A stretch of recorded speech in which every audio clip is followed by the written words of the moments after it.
Olá, nesse vídeo vamos aprender como a forma de usar uma palavra pode mudar completamente o seu sentido, criando ambiguidades. Você vai entender o que significa imposição e intenção das palavras, vai saber como usá-las para deixar o seu texto mais claro. Você está no canal Lição de Casa, um lugar para se aprofundar nos seus estudos fazendo a sua lição de casa. Então vamos começar aqui entendendo o que é ambiguidade. Ambiguidade é quando uma palavra ou frase pode ser interpretada de mais de uma maneira. Aqui, no caso da imposição e da intenção, essa ambiguidade vem de como nós usamos a palavra. Vamos ver o seguinte. Por exemplo, a palavra banco. Você pode usar essa palavra para se referir a um lugar para você sentar, na praça, no ônibus ou em qualquer outro lugar, como você pode usar essa mesma palavra para se referir a uma instituição financeira. Então você percebe aqui que uma palavra pode ter significados diferentes dependendo de como a gente vai usar. Por que é importante você entender o que significam as imposições e as intenções das palavras e como você pode usá-las. Nesse exemplo aqui, Joana ama um homem. A palavra homem, ela está sendo usada no sentido de uma pessoa real. Mas quando você diz homem, tem 5 letras, o foco, o uso dessa palavra aqui, o contexto dessa palavra é a palavra em si. Mesmo que você não conheça o significado, você batendo o olho aqui ou você contando, você sabe que essa palavra tem 5 letras. Vamos começar entendendo então o que é essa tal de imposição e depois a gente vai ver as intenções. Observe. Antes disso, pega ali papel e caneta, porque você vai precisar dessas informações mais para frente, senão você vai se perder aqui nas explicações. Então já vai anotando aí que imposição se refere a como usamos a palavra para se conectar com a realidade ou com ela mesma. E aí existem 3 imposições. Tem a primeira imposição, que a palavra se refere ao sentido real, como no nosso exemplo, Joana, um homem, e aqui se refere ao sentido real. Então, toda vez que você usar a palavra para se referir a algo que existe, ao sentido real da palavra, você está usando a palavra na primeira imposição. A imposição 0 é quando a palavra se refere a si mesma, como som, uma anotação. No nosso exemplo aqui, o homem tem 5 letras. Nesse caso, a palavra, você não está considerando o significado dessa palavra, mas você está se referindo a ela mesma. Você vai entender isso melhor daqui a pouco, mas anota aí. A imposição 0 é quando a palavra se refere a si mesma. E a segunda imposição é a palavra quando é analisada como um símbolo. Precisamos lembrar que símbolo é a representação da palavra, que se refere tanto ao som quanto ao significado, certo? Então, a segunda imposição você vai usar, analisar um símbolo. Vamos aqui no nosso exemplo. A palavra homem é um substantivo. Então, aqui nós temos homem é um substantivo. Nesse caso aqui, você observa que a gente está analisando a palavra homem como parte da gramática. Então, a segunda imposição se refere ao símbolo. Anotou essas 3 partes aqui? Primeira imposição, a palavra real, porque primeiro precisa existir uma palavra para depois existir as outras imposições. Então, primeira imposição tem a palavra real, tem a imposição 0, que se refere à própria palavra, e a segunda imposição, que se refere ao símbolo. Agora vamos entender o que são intenções. Bom, a intenção, ela se refere como nós usamos o termo. O termo, gente, não é palavra. O termo é a palavra contextualizada no discurso com referente na interpretação. Então, vamos lá. A intenção refere-se como usamos o termo para falar sobre o que conhecemos ou sobre o próprio conceito. E temos 2 intenções. Anota aí. A primeira intenção, o termo refere-se a algo real, parecido com a primeira imposição. Lembra que a primeira imposição se refere a algo real. E a primeira intenção também se refere a algo real. Cadeira é um móvel. Estamos falando de uma cadeira que existe no mundo real. Segunda intenção refere-se ao próprio conceito ou à ideia. Cadeira é um conceito. Estamos falando do conceito de cadeira, não de uma cadeira real. Você não consegue se sentar num conceito.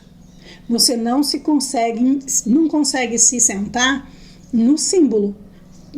no símbolo, cadeira, mas você consegue se sentar numa cadeira real. Então, na primeira intenção, você vai usar quando você estiver se referindo a algo real.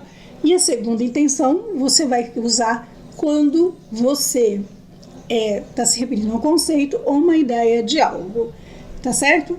Entendido aqui o que são as primeiras imposições, o que são as imposições e as intenções, vamos então simplificar esses conceitos para dar continuidade à explicação. Existem 3 imposições, que é a imposição 1, usamos para se referir a algo real, imposição 0, quando a gente usa para falar sobre a própria palavra, como uma sequência de letras ou som, por exemplo, e a segunda imposição, usamos a palavra para falar sobre ela mesma, como um símbolo com significado, usado na gramática, por exemplo. E as duas intenções,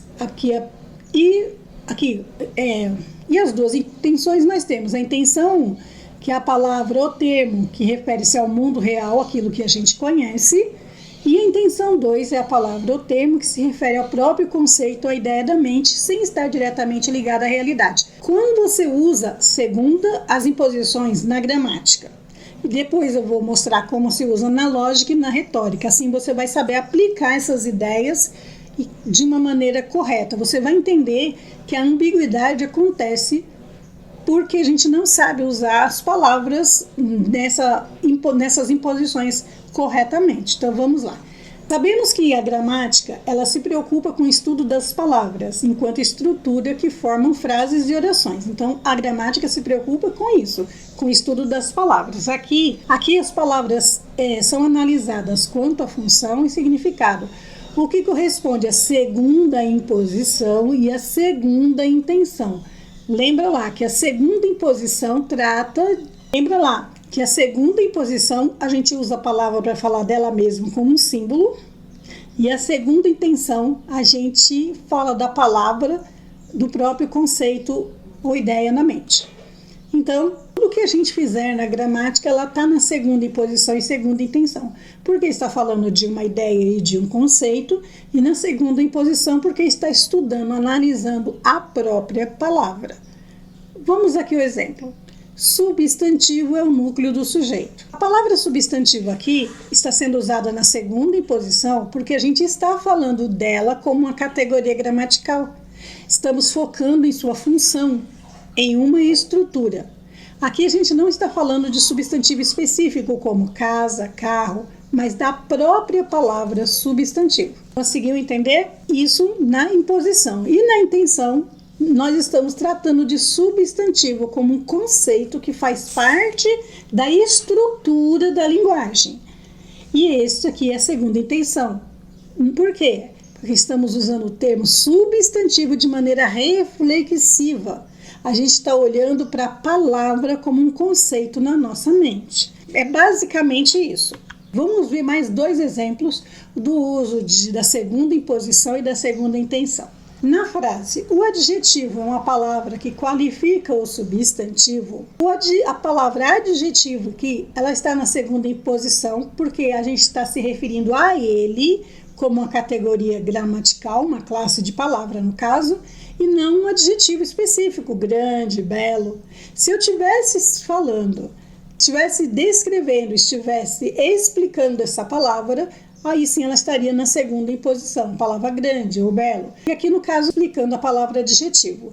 E aqui, quando a gente está explicando, falando sobre a palavra adjetivo, a gente tem a segunda intenção, porque a gente está discutindo o conceito adjetivo, a ideia abstrata que representa essa função na língua. Então você observa aqui, você saber usar as palavras da maneira correta, com clareza, explicando, olha, eu vou falar desta palavra, ou vou falar deste assunto, e vou explicar este assunto. Você souber fazer isso corretamente, você vai evitar a ambiguidade que é muito comum nos textos, ou na nossa comunicação. Vamos aqui ao nosso último exemplo sobre o uso da segunda imposição e da segunda intenção. Os verbos indicam ações ou estados de seres. A palavra verbo, ela está sendo usada na segunda imposição, por quê?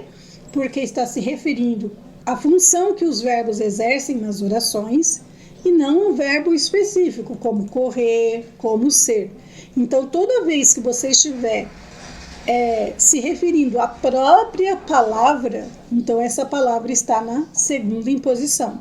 Toda vez que você estiver explicando, estiver tratando, você estiver discutindo um conceito sobre a própria palavra, você está falando da segunda intenção, certo? De um conceito abstrato, no caso.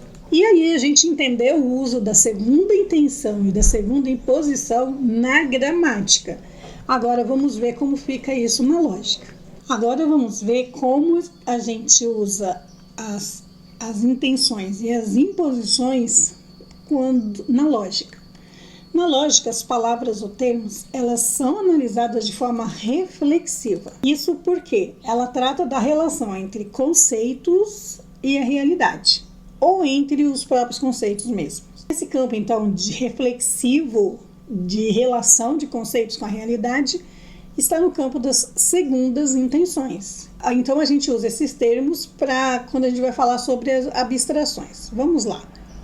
Na frase homem é uma espécie, a palavra homem aqui está sendo usada na segunda intenção. Por quê? Não se trata de um ser real, mas da palavra como um conceito abstrato dentro da classificação dos seres vivos. Então aqui essa palavra é tratada como um termo lógico, quer dizer, um pensamento, uma racionalização abstrata que a gente tem sobre onde o homem está classificado. E a imposição aqui, a palavra homem, ela é usada também na segunda imposição, já que está se referindo à própria palavra, enquanto termo, não a um homem real.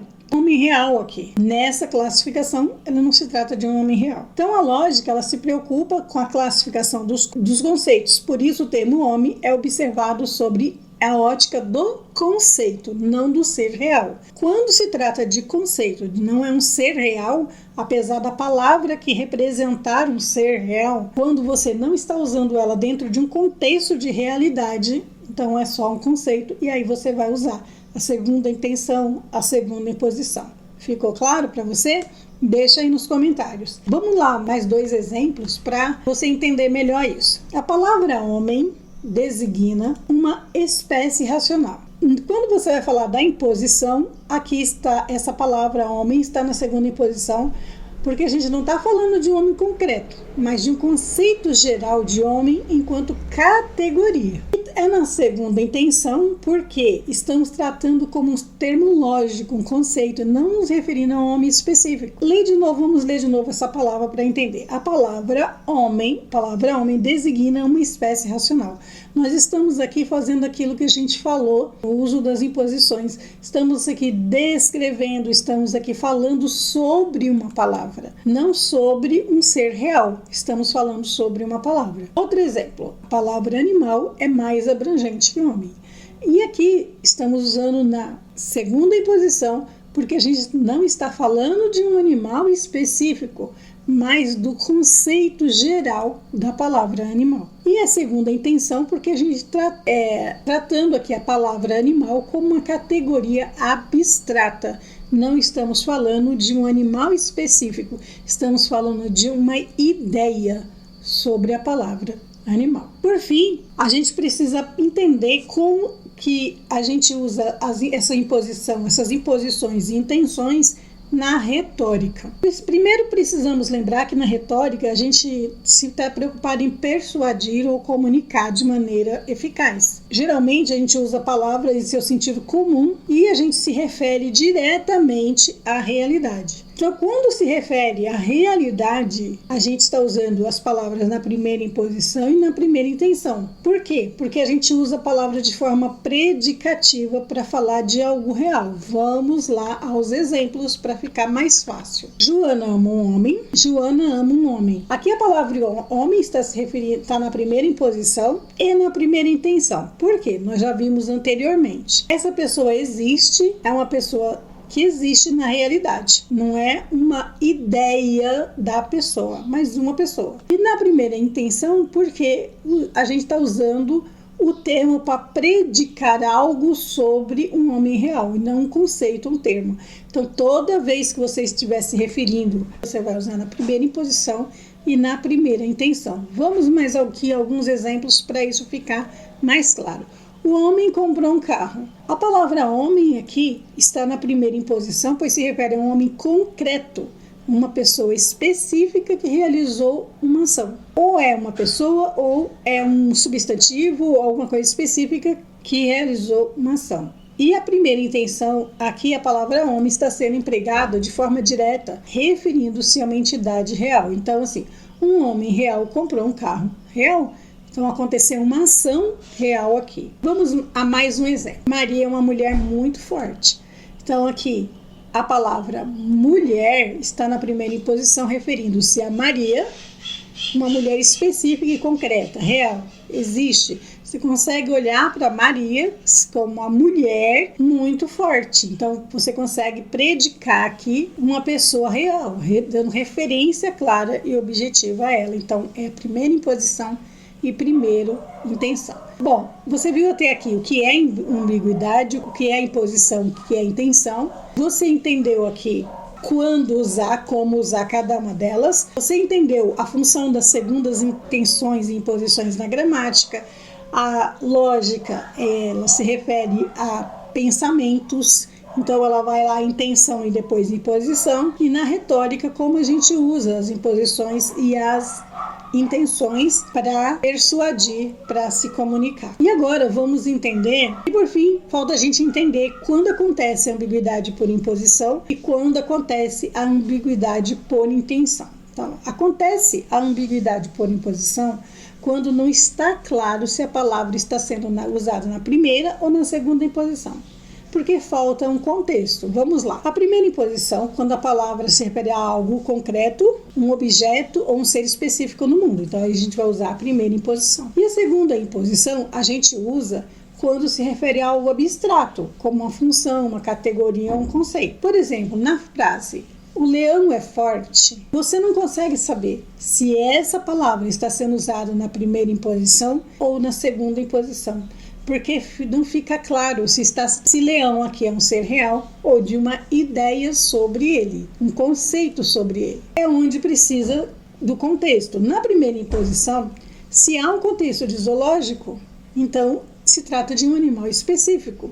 Então, ok, a palavra está na primeira imposição. Observe que quando está contextualizada ou a palavra não está contextualizada, a gente consegue dar as interpretações que a gente quiser para aquela frase, que é o que acontece aqui. O leão é forte. Eu posso dar uma interpretação que eu quiser. Ele está falando de um leão que está numa aula de biologia, ou ele está falando de um leão que está no zoológico. Então, a frase, eu entendo que o leão é forte, mas eu não sei se esse leão aqui está sendo falado de um animal específico ou está falando de uma classe de animais, um conceito mais abrangente sobre os leões. Aqui a ambiguidade surge porque o ouvinte não sabe se estamos falando de um leão particular ou enquanto uma espécie. Então, toda vez que você for escrever, você precisa observar se a sua frase, se a sua palavra está sendo usada de uma maneira clara, bem contextualizada. A ambiguidade por intenção,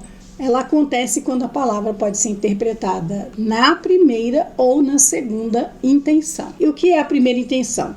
Que nós vimos até aqui, a palavra se refere diretamente a uma coisa específica no mundo real. E na segunda intenção, a palavra se refere a um conceito abstrato ou uma ideia sobre algo. Vamos aos exemplos. Vamos aqui ao exemplo. O homem é racional. Observe que sem um contexto, a gente não sabe se está na primeira ou na segunda intenção. Por quê? Se tiver na primeira intenção, a gente precisa estar falando de um homem específico, como João, por exemplo, deve se referir diretamente a um ser específico. Já na segunda intenção, se estamos falando do conceito geral ser humano, a palavra homem está sendo usada de forma abstrata, referindo-se à humanidade em geral. Então, a ambiguidade acontece nas intenções quando não está claro se estamos referindo a um ser específico ou a uma ideia de... Espero que tenha ficado claro para você que para evitar ambiguidade é preciso saber usar as palavras da maneira correta. Você pode evitar ambiguidade se souber usar as intenções das palavras e as imposições das palavras da maneira correta. Se esse vídeo ajudou você,